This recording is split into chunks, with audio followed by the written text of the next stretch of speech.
Okay, so Mike Greenblatt, you are no, I don't need to introduce you to Goldmine readers because you've been writing for Goldmine for a long time.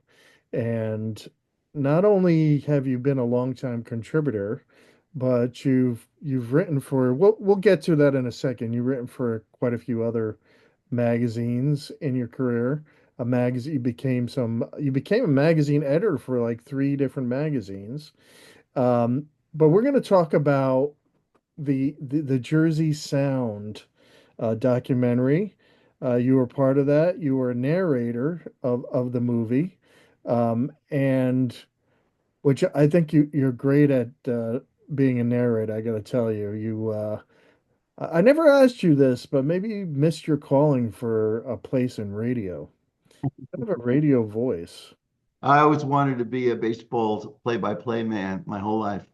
Um, but it was weird because I had a bad respiratory infection the week before I taped that at a studio in New Jersey. I was so afraid that I wouldn't be able to do it, and I could hear it. I could hear my voice, but the producer, Randy Dominguez, told me that it worked because I was basically asked to play a character. I was playing the state of New Jersey itself. Thus, the attitude, the derogatory inferences to New York City on one side, Philly on the other side. The heck with you. We're Jersey and we're proud of it, and the hell with everyone else. That kind of attitude. Um, but I had a great time doing it. It was a lot of fun. I wrote it as well as narrated it. Well, I got to say that it sounded like you. Maybe you're the state of Jersey. I am the state of Jersey. In my research for this movie, you would be amazed at the artists that you don't know are from Jersey that are indeed from New Jersey. Bands that have guys from Jersey in them, as far ranging as the Eagles, as far ranging as Stone Temple Pilots, Steely Dan, just one after another. Everyone's from Jersey. I mean, basically, it's a documentary that's a love letter, right, to the state of Jersey and the great music it produced. Um, Maybe you could tell me how you've met the players, the producers, and the director for this documentary. How did that come about? Was it because you worked at the Aquarian? They were familiar with your work? Yes, I was happily retired, doing some freelance articles for you at Goldmine Mhm. and the Aquarian online website, and the my old layout artist from Metal Maniacs called me up, Jim Blasi, and said, "Look, I'm getting involved with these people. They're doing a documentary. They want you to do a website, which would be an adjunct to the documentary, called thejerseysound.com." And one of the chapters of this, because originally it was supposed to be a six-part miniseries, it Yep. was whittled down to one movie, but when it was a six-part miniseries, one of the chapters was on when the Jersey drinking age was only 18. And the bars in Jersey proliferated, and the bands and the music. The Aquarian was the Bible of the scene because you had to get it to see where the bands were. And I was editor of the Aquarian. So they wanted the guy that was there at the time dealing with these bands and living it, to do this website and help with the movie. And I said, sure, why not? When did the drinking age change to 21 from It 18? was it was 21 for many, many years. And then it went down to I believe 19 or 20. Then it reached a low of 18. Uh, and then it went back up. When it went back up, the bars just disappeared. The bands disappeared. The aquarium practically went out of business because none of the clubs could afford to advertise. I remember at the time you can be 18 and go to Vietnam and die for your country, but you can't buy a drink at a bar. You know, all this. You can't vote. I mean, they couldn't vote at that time either. Um, so it was early 70s. Wow. What is it now? 21 Oh, okay. So it nationally. stayed that way, It stayed 21 across the country. but the bars kind of came back, right? But I mean, that's another Oh story. yeah, yeah. After a while, the bars came back, but not to the extent that there was. You look through the pages of the Aquarian back then, and 7 nights a week, 3 to 6 multiple locations, had bands from all over the tri-state area, original bands, cover bands, unbelievable. Well, the documentary does a wonderful job of explaining the different cliques. Like, for instance, the guys who would go see the bands, they drink Budweiser.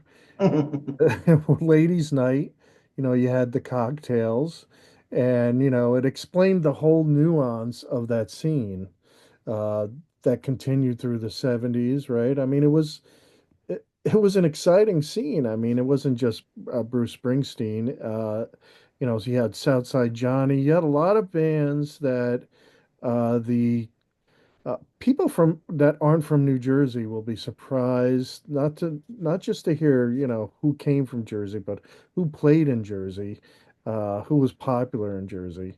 It's really interesting in that way, and I like the way the director Fulvio Cesare he did a great job directing because the interview staging was top notch. It wasn't generic. You know how sometimes in documentaries people are seen as like these talking heads with the same background.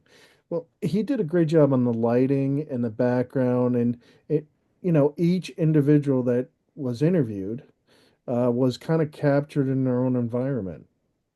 Yeah, and they said a lot of great stuff, including the guy. I like the fan, the soldier, come back from Vietnam, and he was a big fan of these bands. He had some great stuff to say. But you're right. It's not like these cities like Memphis or Seattle, New York City that have scenes. This is a whole state with concurrent scenes. The Hoboken scene, the Asbury Park scene, the Newark jazz scene. At one time, Newark was the jazz capital of the world, not New York City. Mhm. There was clubs on every single street practically in Newark. So between the Pine Barrens and all of these different geographical locales in New Jersey, they all have their different scenes.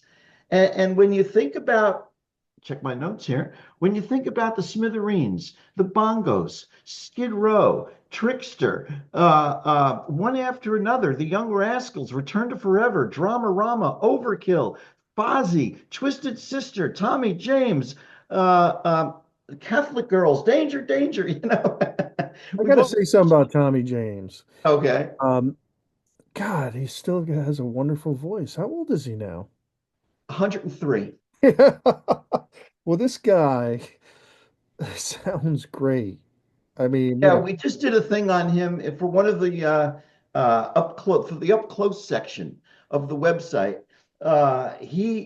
Sony gave him permission to record any Beatles song and any Motown song. They own the rights to the Beatles and the Motown artists, mm, and he chose "You've Got to Hide Your Love Away" by the John Lennon. It was really a solo John Lennon at the time, and he did it for the movie. And he picked uh, that very first Supreme song, um, and not only did he revitalize him, but he reimagined him. He took him upside down. You'd never believe. I mean, he's a real artist. Here we are. Half a century later, after his garage rock debut with Hanky Panky, he did these beautiful arrangements of Supremes and Beatles.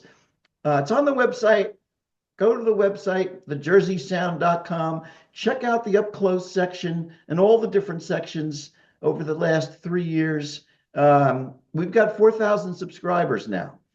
I hope And listeners do check that out because, or younger generations check out his music from the late '60s. I mean, they would realize they would, Crimson and Clover by Joan Jett. They would probably be like, "Wow, that's a Tommy James song, right?" the early 60s, how about everyone that's covered Tommy James from Prince to Springsteen to the Boston Pops to one after another? The list of covers go on and on. And his music has been in like 90 movies, 70 TV shows. And this dude isn't in the Rock and Roll Hall of Fame? Come on, give me a break. Who do you think epitomizes a Jersey musician besides Bruce Springsteen and Bon Jovi? There's a Someone that was in the documentary. I'll make it easier. Well, it's a sense of family, really. and a hardworking ethic. Southside says it when he says they got a chip on their shoulder because at the time nobody cared what they were doing. So they did it under the radar. And he said the movie ends with Southside looking in the camera and he says, "If you don't like it, kiss my ass." It's like it's a Jersey attitude. Plus there's a blue collar aesthetic. We have to fight for our music because New York gets all the attention with punk rock and so forth that was, born in New York practically, and then Philly soul. Um, we're based on family and hard work and blue collar and so forth. I think the Vivino family is one of the a good example. One of them's in the Uncle Floyd, the beloved Uncle Floyd. One of the Vivino brothers. His brother's in the Fab Four and the Conan O'Brien band. Jimmy Vivino just got a big record deal with Gulf Coast Records, Mike Zito's label out of St. Louis. It's that blue collar aesthetic.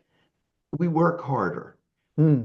Yeah. At, Growing up in the tri-state area, I always felt that it was almost like the little brother syndrome. Like, I'm going to show you yeah, right.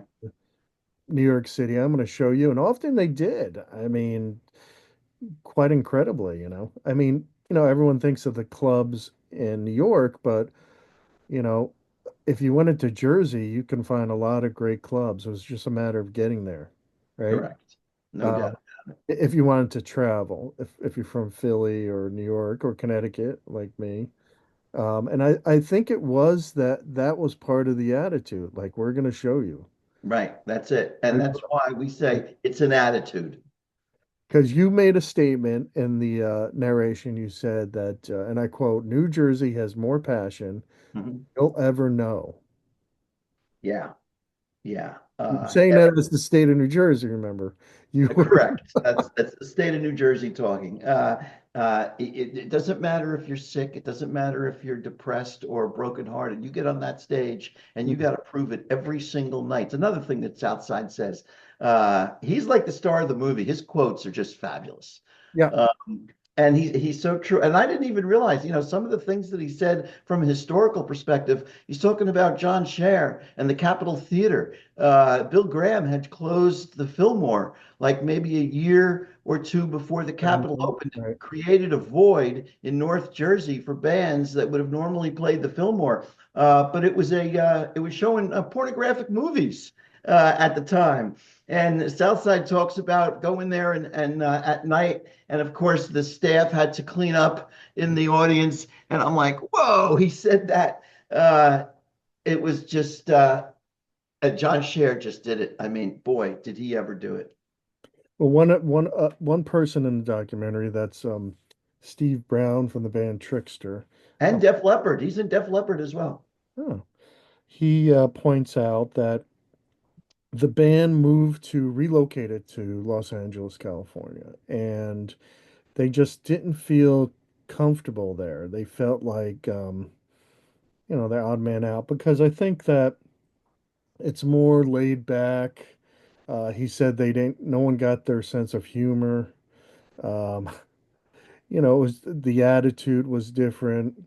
Now, I felt the same thing, except I loved California. I felt more, I felt like I belonged in California because I'm more laid back. But he is right about the sense of humor growing up on the East Coast.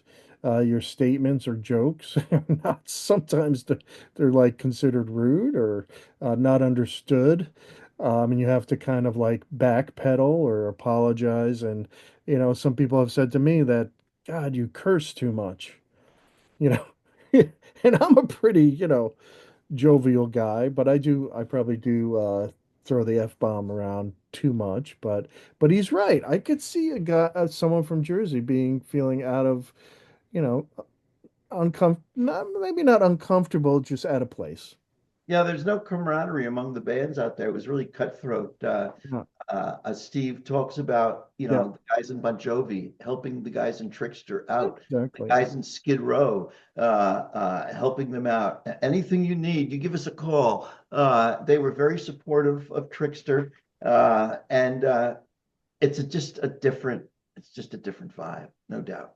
And where did you find Uncle Floyd? I mean, that's I shouldn't be surprised because he was a big part of the New Jersey music scene, the whole state really, because of his TV show. Yeah, they were lining up to go on that show. The list of artists, you would be amazed that was on that show. And I don't know if you know that how big of a fan of the Uncle Floyd show David Bowie was. David Bowie loved Uncle Floyd so much that he wrote a song about him on the Heathen album. Uh, uh, he wouldn't miss a show. But Floyd had public appearances too, and we came upon one of his public appearances. He said, "Sure." He didn't even blink. Hmm. And his spot in the movie is one of my favorite spots. You know, he's since had a stroke, and he's made a miraculous recovery. I just did a story for the website on his I recovery. think so.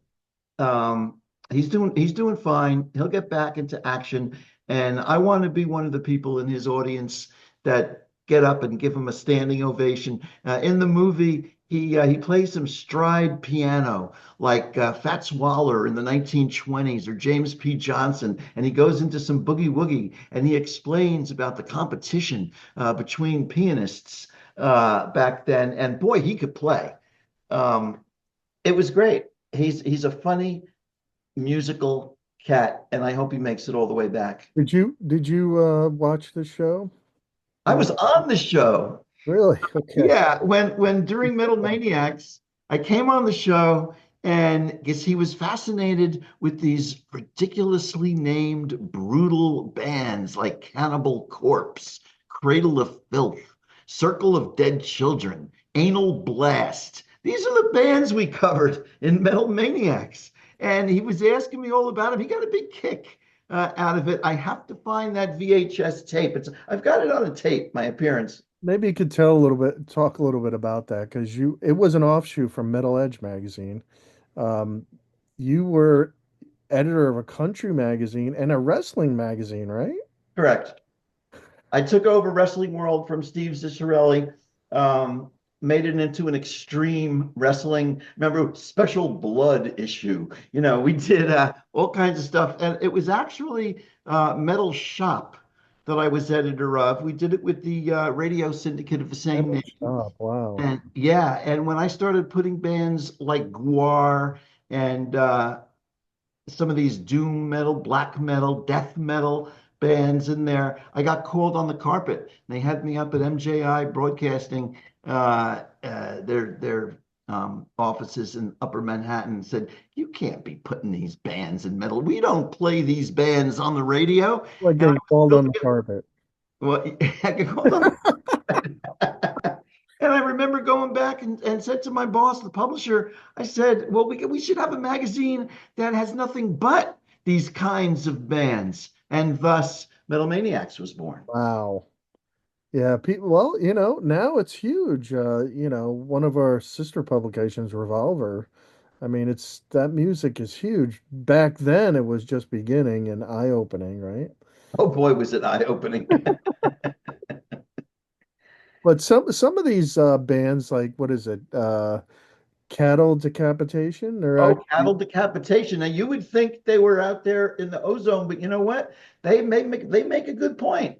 Uh, they're they're anti-vivisectionists, man. They're correct, correct. liberal anti-vivisectionists. So animal They're for the rights. animals. Yeah, so you never judge a book by its cover, right? And they kind of like Skinny Puppy back in the day, industrial band.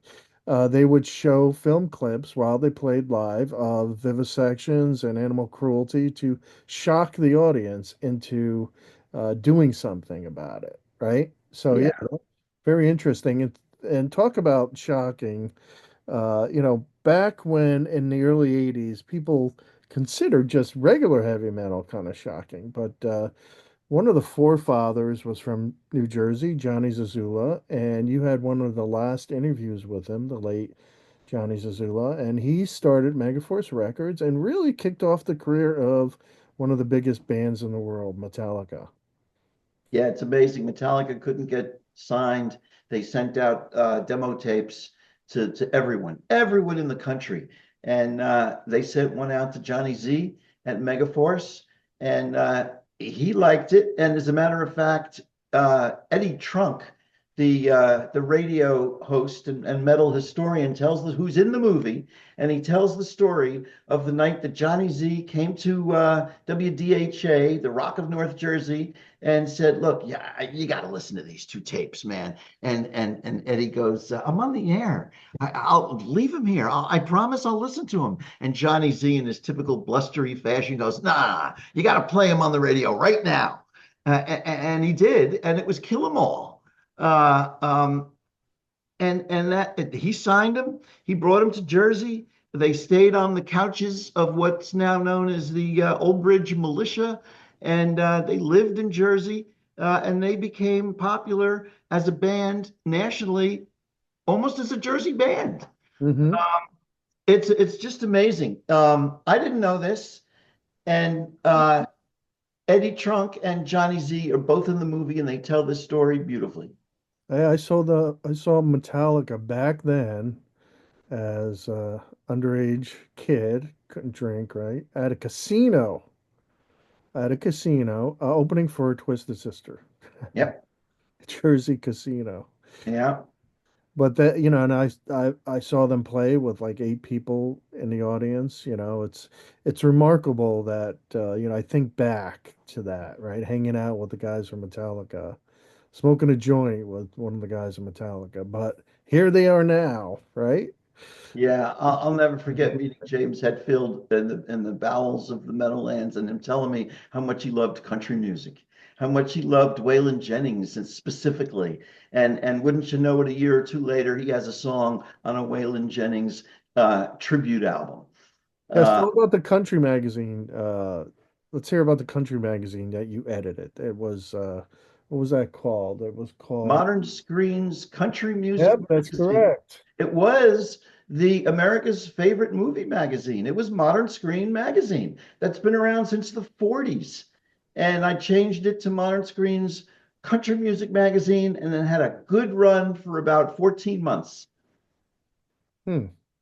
I thought it was longer, but okay. It was about it was maybe it was 2 years. I don't remember. We were basically kicked off the newsstand when the Enquirer came out with their Country Weekly, which was Uh, bigger, and glossier, and less expensive. right, right. Now I gotta say, did I was turned on to some new music. Did you find yourself turned on to some new music while making this documentary? Yeah, there was. I wasn't aware of some of these new bands. See, that's the thing about the movie, where it's not a museum piece. It's Right, not just about the past, but correct. it's about the working musicians that are currently plying their craft in New Jersey. And I discovered this great country band called Williams Honor. I, Yes, I was gonna I, mention him. they're fabulous. They're just fabulous. Not only that, but I didn't, the guy from Styx is in the movie, Glenn Burtnick. Yeah. He's from New Jersey.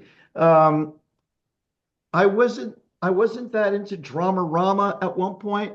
I got into them heavily during the making of this movie. Another great Jersey band. Speaking of metal, Bobby Blitz from Overkill, Yeah.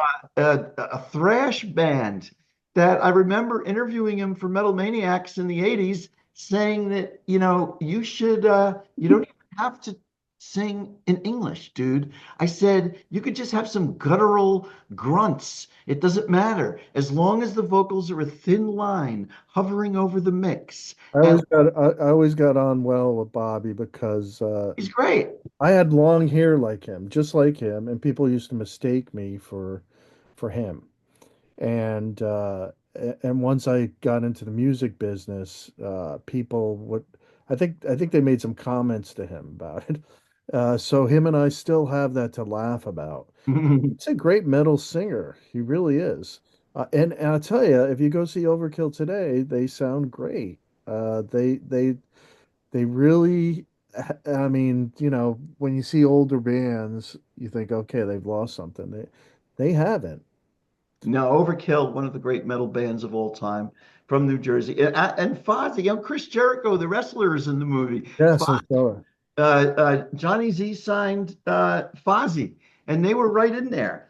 Um, I got to tell you, the singer from Williams Honor, Reagan Richards, she's got a great voice, man. He She doesn't does. sing that much on the doc, but from little I've heard, I was like, wow. And I like outlaw country. I don't really like the mainstream stuff, but if you get anyone that can sing a tune or carry a tune like Lucinda Williams or something, I will be there front stage. But yeah, I was turned on to them. I never heard of Williams Honor before, so I was pleased to be turned on to some new music. I always like being, and trust me, as an editor, I get tons, like you probably do, tons of music. It's hard to shift through. That's why we do this. I started out doing it for free because I got free music, and besides the Jersey Here's a Sound, time to plug your column, Beyond Genre, which you're still doing for Goldmine, for acts, basically music that done by artists that can't be categorized, albums by artists who can't be categorized, correct? I I have mean, a good time doing beyond genre for you, and I get serviced from all over the world. And right. it's hey, You I'm got to have physical product, right? You still gotta like, have, yeah, no, I will not. I tell the publicists I need it. I need a CD.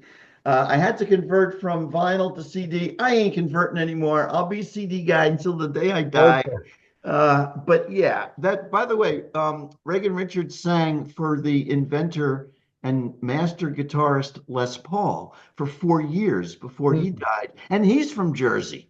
So it's just amazing. Speaking of physical product, is this going to be on Blu-ray at some point? Good question. Right now, you can see it on YouTube, Tubi, and Prime. Yep. Uh, you have to rent it or buy it on Prime. I think to rent it's like $4 to watch once.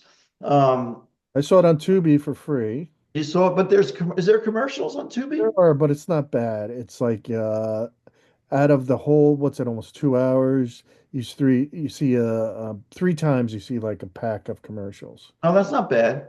No, it's That's not. not bad. But people are getting turned on to it because it's funny, it's entertaining. It has all the genres from rap to jazz to country to hip. Does it covers everything. It really does. For instance, the first rap hit single is from New Jersey. Hmm, The Sugar Hill Gang, Rapper's Delight. That's a New Jersey band. right. Um, or how about the first song that was ever published in the United States of America was from New Jersey. It was a singer-songwriter who recorded this song. He even signed, well, he's one of the signers of the Declaration of Independence. And he made a tune, and So, he's from Jersey. so as the character of New Jersey, the state of New Jersey, who is your favorite New Jersey musician? If you had to pick, Bruce, is it Bruce? I didn't have to blink at that. Okay, good.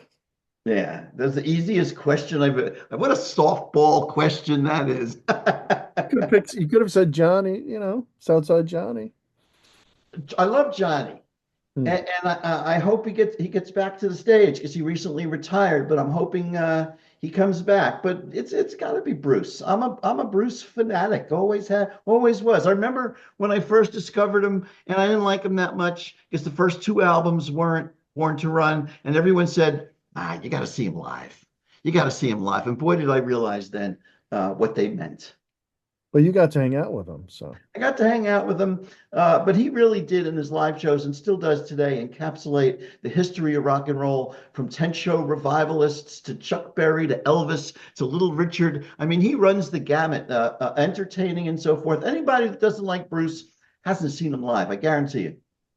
Okay, well, I hope listeners will go to Tubi. Remember, it's free with commercials or Amazon Prime for a small fee. And you also said on YouTube, correct? And we're also on YouTube. And let And me go just to the jerseysound.com. Oh, yeah, you should go to the website, thejerseysound.com, because I get outrageous where I got permission to write whatever I want with no limits, no censorship, and there's been some crazy stuff, entertaining, shocking, funny, informational, thejerseysound.com. It's different than any other Jersey centric website. All right. Well, thank you, Mike Greenblatt. We'll see Thank you, you on Pat. goldminemag.com too, Beyond Genre. That's your column, man. Be proud. That's me. Beyond genre. You got to go beyond genre. You've always been beyond. You're very eclectic. You probably Yeah, have like every my genre known to man. Uh, that's because my aptitude for rock and roll atrophied in the 80s. And I my adventurism came out in other genres. My oh, band man, you had your own rock and roll band. I did, and we recently had a reunion after 54 years. We got together in 1967 when I was 16 years old, and in 2024, when I'm 73, we played again. Yep. Good. Yeah, You like Mick Jagger up there? I knew it would be the last time I would ever do anything remotely close to that, and I loved every second of it. Right. Our drummer recently passed away since our reunion, but my son filmed the whole thing Hmm. so I could look at it and relive it. I'm not showing anybody. I would send you a link if you promise not to share it. But it's like being naked in front of people. You know, I was super into it. I didn't remember any of the words. Uh, so I'm up there with my $2 glasses trying to read lyrics that are paper clipped to a mic stand. I mean, it's crazy. But boy, did I love it. Well, thank you, Mike, for coming on this podcast episode. And I hope you come on again. You've been on several times, so I have. Let's do it again tomorrow. all right. Bye bye. Listeners, and bye, Mike. Take it easy. Ciao.